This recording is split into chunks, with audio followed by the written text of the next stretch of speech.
ಶತಾಯುಷಿ ಭೀಮಣ್ಣ ಖಂಡ್ರೆ ನಿಧನ ಹಿನ್ನೆಲೆ ಬೀದರ್ನ ಭಾಲ್ಕಿ ಸ್ವಗೃಹದಲ್ಲಿ ಸಚಿವ ಈಶ್ವರ್ ಖಂಡ್ರೆ ಹೇಳಿಕೆ. ಭೀಮಣ್ಣ ಖಂಡ್ರೆ ಸಾರ್ಥಕ ಬದುಕನ್ನ ನಡೆಸಿ ನಮಗೆಲ್ಲ ಆದರ್ಶವಾಗಿದ್ದಾರೆ.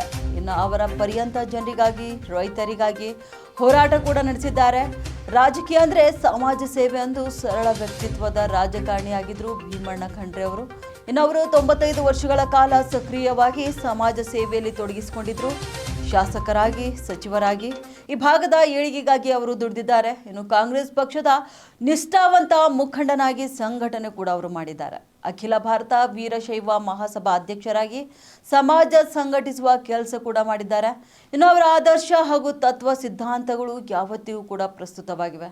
ಸರ್ವಧರ್ಮೀಯರ ಸಮನ್ವಯದಿಂದ ಬೀದರ್ ಜಿಲ್ಲೆಯನ್ನ ಶಾಂತಿ ತೋಟ ಮಾಡಿದವರು ಭೀಮಣ್ಣ ಖಂಡ್ರೆ ಅವರು. ಇನ್ನು ಜಾತ್ಯತೀತ ವಿಚಾರಗಳನ್ನು ಕೂಡ ಹೊಂದಿದ್ರು. ಅನ್ಯಾಯದ ವಿರುದ್ಧ ಹೋರಾಟ ಕೂಡ ಮಾಡ್ತಿದ್ರು. ಸಮಾಜಕ್ಕಾಗಿ ಹೋರಾಟ ಮಾಡಿದ ನಮ್ಮ ತಂದೆ ಭೀಮಣ್ಣ ಖಂಡ್ರೆ ಅವರೇ ನನಗೆ ರೋಲ್ ಮಾಡೆಲ್ ಆಗಿದ್ದಾರೆ. ಅವರ ಆದರ್ಶಗಳನ್ನು ಅಳವಡಿಸಿಕೊಳ್ಳಲು ಪ್ರಾಮಾಣಿಕವಾಗಿ ನಾನು ಪ್ರಯತ್ನಿಸ್ತೇನೆ.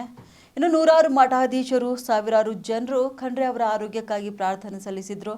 ಅವರೆಲ್ಲರಿಗೂ ಕೂಡ ನಾನು ಕೃತಜ್ಞತೆಯನ್ನು ಸಲ್ಲಿಸುತ್ತಿದ್ದೇನೆ. ಸಿಎಂ, ಡಿಸಿಎಂ ಸೇರಿದಂತೆ ಸಚಿವ ಸಂಪುಟದ ಸಹೋದ್ಯೋಗಿಗಳು ಕೂಡ ಬರಲಿದ್ದಾರೆ. ಇವತ್ತು ಬೀದರ್ನ ಭಾಲ್ಕಿ ಸ್ವಗೃಹದಲ್ಲಿ ಸಚಿವ ಈಶ್ವರ್ ಖಂಡ್ರೆ ಹೇಳಿಕೆಯನ್ನ ನೀಡಿದ್ದಾರೆ. ಶತಾಯುಷಿಗಳಾದಂಥ ಪರಮಪೂಜ್ಯ ಭೀಮಣ್ಣ ಖಂಡ್ರೆ ಅವರು ನಿನ್ನೆ 10:50 ಗಂಟೆಗೆ ನಿಧನರಾಗಿದ್ದಾರೆ.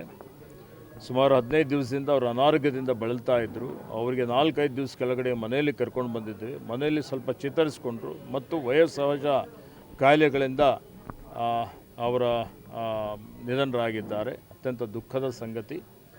ಇವತ್ತು ಅವರು ಸಾರ್ಥಕವಾದಂಥ ಬದುಕನ್ನು ಬದುಕಿದ್ದಾರೆ. ನಮ್ಮೆಲ್ಲರಿಗೆ ಆದರ್ಶಗಳನ್ನು ಕೊಟ್ಟಿದ್ದಾರೆ. ಅವರು ಜೀವನ ಪರ್ಯಂತ ಜನರಿಗಾಗಿ, ಈ ಭಾಗದ ಏಳಿಗೆಗಾಗಿ, ಸ್ವಾತಂತ್ರ್ಯಕ್ಕಾಗಿ ಹೋರಾಟ ಮಾಡಿದ್ದಾರೆ. ಏಕೀಕರಣಕ್ಕಾಗಿ ಹೋರಾಟ ಮಾಡಿದ್ದಾರೆ. ರೈತರಿಗಾಗಿ ಹೋರಾಟ ಮಾಡಿದ್ದಾರೆ. ಇದ್ದದ್ದು ಇದ್ದಾಗೆ ಹೇಳುವಂಥವರು. ಅತ್ಯಂತ ಇವತ್ತು ಸರಳ ವ್ಯಕ್ತಿತ್ವ ಇಟ್ಟುಕೊಂಡು ರಾಜಕೀಯ ಅಂದರೆ ಸಮಾಜ ಸೇವೆ ಅಂತೇಳಿ ತಿಳಿದುಕೊಂಡು ಅವರು ಜೀವನ ಪರ್ಯಂತ ಅವರ 102 ವರ್ಷದಲ್ಲಿ ಸುಮಾರು 95 ವರ್ಷಗಳವರೆಗೆ ಸಕ್ರಿಯವಾಗಿ ಸೇವೆಯಲ್ಲಿ ತೊಡಗಿಸಿಕೊಂಡಿದ್ದಂಥವರು. ಶಾಸಕರಾಗಿ, ಅವರು ಸಚಿವರಾಗಿ ಇವತ್ತು ಈ ಭಾಗದ ಏಳಿಗೆಗಾಗಿ ದುಡಿದಿದ್ದಾರೆ. ಕಾಂಗ್ರೆಸ್ ಪಕ್ಷದ ನಿಷ್ಠಾವಂತ ಮುಖಂಡರಾಗಿ ಸಂಘಟನೆ ಮಾಡಿದ್ದಾರೆ. ಅಖಿಲ ಭಾರತ ವೀರಶೈವ ಲಿಂಗಾಯತ ಸಮುದಾಯದ ಅಧ್ಯಕ್ಷರಾಗಿ ಸಮಾಜ ಸಂಘಟನೆ ಮಾಡುವಂಥ ಕೆಲಸವನ್ನು ಮಾಡಿದ್ದಾರೆ.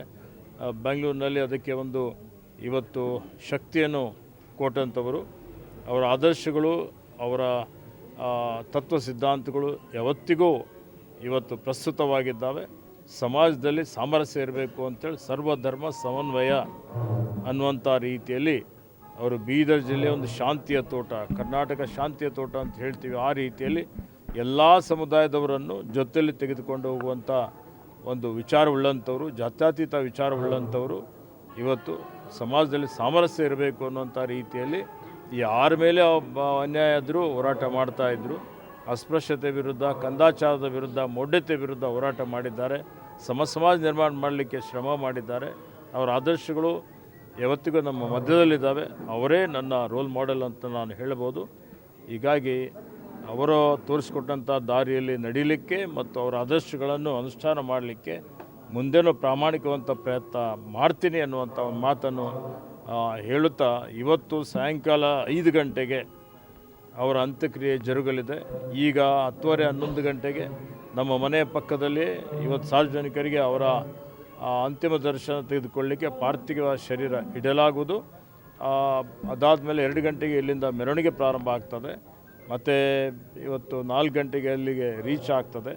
5 ಗಂಟೆಗೆ ಲಿಂಗಾಯತ ವೀರಶೈವ ನಮ್ಮ ಸಮುದಾಯದ ಒಂದು ಪದ್ಧತಿಯ ಪ್ರಕಾರ ಅಂತ್ಯಕ್ರಿಯೆ ಆಗುತ್ತದೆ. ಅದಕ್ಕೆ ಎಲ್ಲರೂ ದಯವಿಟ್ಟು ಶಾಂತತೆ ಕಾಪಾಡಿ ಶಿಸ್ತಿನಿಂದ ಅಂತ್ಯಕ್ರಿಯೆಯಲ್ಲಿ ನಡೀಲಿಕ್ಕೆ ಅವಕಾಶ ಕೊಡಬೇಕು ಅಂತ ವಿನಂತಿಯನ್ನು ಮಾಡುತ್ತೇನೆ. ಮತ್ತು ಇಷ್ಟು ದಿವಸ ಸುಮಾರು 5 ದಿವಸ ಅವರು ಮನೆಯಲ್ಲಿದ್ದರು. ಈ ಸಂದರ್ಭದಲ್ಲಿ ಸಾವಿರಾರು ಜನ ಬಂದು ಅವರ ಆರೋಗ್ಯದ ಬಗ್ಗೆ ವಿಚಾರಣೆ ಮಾಡಿದ್ದಾರೆ. ನೂರಾರು ಜನ ಮಠಾಧೀಶರು ಬಂದು ಅವರಿಗೆ ಹಾರೈಕೆ ಮಾಡಿದ್ದಾರೆ. ಅವರೆಲ್ಲರಿಗೆ ನನ್ನ ಪರವಾಗಿ, ನಮ್ಮ ಪರಿವಾರದ ಪರವಾಗಿ ನಾನು ಅವರೆಲ್ಲರಿಗೆ ಕೃತಜ್ಞತೆಗಳನ್ನು, ನಮನಗಳನ್ನು ಸಲ್ಲಿಸುತ್ತೇನೆ. ಮಾನ್ಯ ಮುಖ್ಯಮಂತ್ರಿಯವರು ಬರ್ತಾರೆ. ಮಾನ್ಯ ಉಪಮುಖ್ಯಮಂತ್ರಿಯವರು, ಸಚಿವ ಸಂಪುಟದ ಅನೇಕ ಸದಸ್ಯರು ಈ ಒಂದು ಅಂತ್ಯಕ್ರಿಯೆಯಲ್ಲಿ ಭಾಗವಹಿಸಿರುತ್ತಾರೆ.